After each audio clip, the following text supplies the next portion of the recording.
So are people still getting butthurt about using the Farron Greatsword, or has that kind of subsided by now, right? This weapon is supposed to be so easy to beat, yet people get mad when you use it. I don't understand.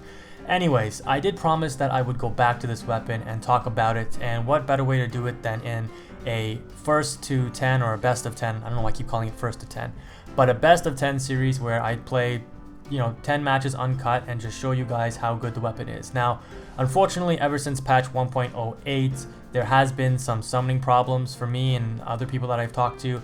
I keep getting unable to summon, and I can't summon anybody else until the minute timer apparently expires, and I can summon another dark sign or a red sign. I don't know why that is, and it's never happened before, but ever since patch 1.08 it happened. So we actually only end up fighting until we run out of Estus, and then we go back to the bonfire because we have no more Estus. And when we try to come back and summon people, we were literally trying to summon people for 5 minutes straight, getting failed every time. So it is what it is. This first battle, I'm not counting it as a win. I don't know why this guy randomly decided to go home. We were having a fair fight, but I did have the life lead by about half health, so probably would have ended up beating him, but we're not going to count that one. So the next match is going to be our first match, and I will be discussing some tactics with the Farron Greatsword because I do still think it's a decent sword, and or a decent greatsword, so to speak, a decent weapon. It's not as good as it used to be, and I'll discuss why. But before I do that, I just want to address something. When I summon people for these fights, I'm just randomly going up to the Pontiff area and mashing X on the first dark sign that I see, or red sign, whatever it's called. I'm not nitpicking. I'm clearly not editing any footage, like cutting out any footage. I am editing it because I'm speeding up the wait times, but you can see that I literally play these matches all in a row, and you can see how effective the sword can be. And whether you think that all the people I fight are bad or whatever, it's just random fights. If everybody is bad that I'm summoning, these are literally just random fights from the Pontiff area, then that would make, this the average player in Dark Souls. So if you want to do better in PvP, I guess if you follow my tactics, you can beat most of the people in the Pontiff area. That's not to say that I'm not saying that I'm like a super good player or anything like that. I think I'm decent. I don't think I'm the worst. Clearly, as I can win a fair number of matches when I use weapons that I'm comfortable with. But it really comes down to, as I mentioned in another video, your ability to understand tactics, strategies, and adapt to your opponent's gameplay. And that's what I'm going to talk about with this video in a little bit more in-depth as it relates to the Farron Greatsword. So I'll briefly just talk about why this weapon isn't as good as it was when the game first came out. It seems like the dagger attack, where you first launch the dagger into the ground, doesn't necessarily stun lock opponents for the 2 hits of the R1 sword anymore. People can roll out of it, making it easier to see and easier to parry, as well as it seems like the more heavier armor or more poise somebody has, they have the ability also to roll out of the second sword hit sometimes, not all the time.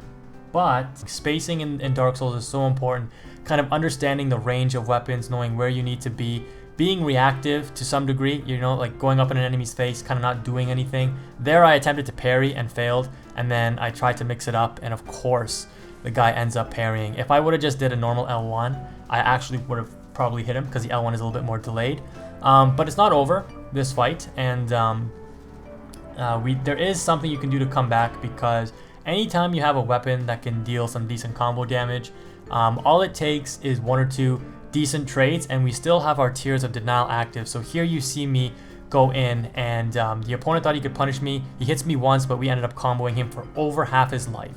So at this point, all it takes is 1 more good trade, because he'd activate our Tears of Denial. We would still live, but we would be able to combo him again with 2 hits and kill him and win the match. So it wasn't over. Unfortunately, stuff like this happens, and this is why making a series like this can sometimes be really annoying. And then all of a sudden this guy starts to try to attack me, and then the yellows come in to attack me. Like, I don't know, then these guys are fighting each other, and I'm sitting here thinking, like, should I go in and kill these guys? Like, should I heal myself and just try to kill them both, or what's going on? And then they're fighting each other. I don't know. I don't really know what's going on here, but I ended up hitting this guy and thinking maybe I should kill him so that me and the other guy can have a fair fight. But he ends up coming after me, and the other guy was still chasing him, and then he pretty much had him dead. And then I don't know what was going on. It was crazy. But this is why we can't have nice things, man. Oh my god. So that match was really a toss-up. One mistake, don't get me wrong, and I would have definitely lost, right? All it would have taken from him was 1 combo, me mistiming one thing or messing up one thing, and he would have killed me. But at the same time, 1 mistake from him I would have won that match as well. So you can call that what it is. I'll probably just not count it. So I think we're still at 2 wins, and this is going to be our 3rd match now, I guess, since this guy's stuck in my world. I'm going to fight him and see if we can come out on top. But what I was discussing before in terms of spacing with this weapon, generally how I think that this weapon should be used is you don't want to bust it out while you're far away from an opponent. You kind of want to position it so that as you jump in, you're either jumping in right beside your opponent, or you're close enough that as you jump in, your dagger, as you plant it into the ground, is going to hit your opponent. Now, it is a little risky because the dagger coming down into the ground, the first attack, can be parried. So if somebody's really, you're paying attention and they see you start jumping at them with the dagger, if they're fast to react, they can parry it. If you notice that, someone is trying to parry you, you may want to throw the dagger out a little bit further away from them so that they don't have the opportunity to actually connect with their parry, but your sweeping attack will punish their attempt to parry. All right, so that's what I mean by the sword can still be effective based on learning what your opponent is doing based on the matchup, right? If you're fighting somebody who wants to parry. Honestly, the sweeping motion of the sword is not that easy to parry, to be honest. I know a lot of people claim that they've got it down to a science and they can parry it every time. Well, more power to you. I've never met somebody who's able to consistently parry me with the spin attack, but that's just me. I mean, who knows?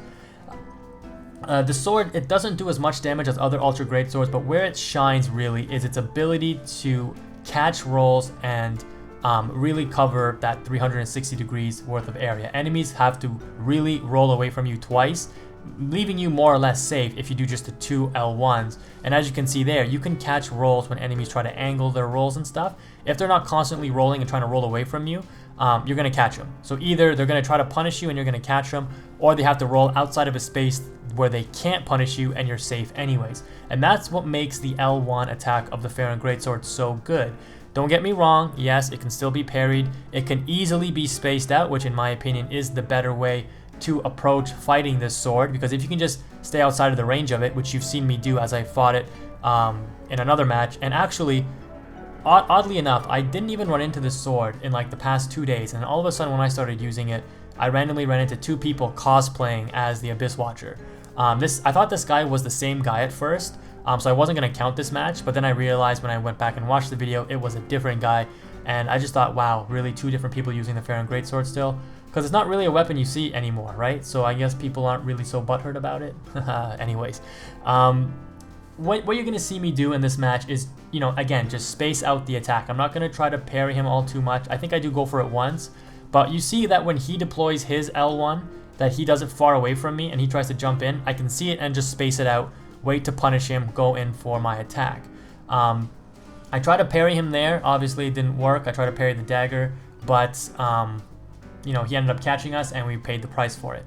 Now, we do have the higher damage weapon, or we do have the life lead right now, so we can afford to kind of take a little bit more risk and maybe approach him while he's attacking so that we can force a trade. And this is, again, going back to that mentality where you're going to look for your opportunity, space it out properly, and right here, we see that he's probably going to follow up because we were close to him, and look at his health now. We were able to force a trade in our favor, and he's essentially dead. He's given up. Like, there's nothing he can do. So we plant the dagger one more time to punish him and finish him off with the L1. So these are tactics that can make this weapon good. Don't get me wrong, it's not a weapon that's invincible. You will still be beaten with this weapon from time to time, but it can definitely be a lot more effective and a lot more meaningful than a lot of people give it credit for, thinking that it's just an L1 spam machine. So keep that in mind when you use this weapon or when you face up against it to know its weaknesses. Now, I think this is the final match. This is, I think, the 7th in a row that we're going to win, not including the match where we fought the Gundyr Hallberg and not including the first one where the guy went home. If we included those 2, we would have probably been at 9 wins. If we would have counted those as, or counted at least the Gundyr one as a loss, we would have been 7-1. If we would have counted both of them as a loss, which was very unlikely we were going to lose that first one, but we would have been 7-2. So we end up actually doing pretty good, or having a pretty good record with this sword for this series. Unfortunately, this is the final fight, and I just included the last bit of footage where I sped it up a bit, but essentially the last 3 minutes is me trying to summon a phantom and I just can't do it for 5 minutes straight. I did speed up the footage, but I'll tell you when you guys can leave. It's pretty much after this fight, but you're gonna see just how ridiculous this game can be ever since patch 1.08, and I don't really know what else to do to fix my connection. I mean, I have like 150 down, 30 or 20 up, and no one else is using the internet. I have my PS4 and my DMZ zone in my gateway. I didn't find the ports for the PS4 for this game yet, so if anybody has those, let me know. I'll maybe try to port forward the game. I don't know what else to do. I mean, my NAT type is open. I don't know. There's nothing that can be done. It's hopeless. But that is the video, guys. I'm just gonna I guess play a tune, and if you guys want to watch this, just how ridiculous it is, I mean, you can. Otherwise, just feel free to close off the video. I just thought I'd include it as to why I didn't actually end up fighting 10 matches. It's literally because I couldn't get somebody to be summoned for like 5 straight minutes. And every time you fail to summon somebody, it's literally like you have to wait the whole minute for the summon to time out before you can summon someone else. So I get like 4 failed summons in a row. It takes like a minute for each one. It's just such a waste of time. I don't know. But thankfully, Matt XN, a good friend of mine from Dark Souls 2, did donate the PC version of Dark Souls 3 to me, so I'm going to be migrating over to that soon once I finish off showing you guys some of the last builds that I made on my PS4. Anyways, that is the video, guys. I'll just throw on a random tune if you want to check out how ridiculous this is. Otherwise, just close the video or go to another one. Thank you for watching. Quantum is out.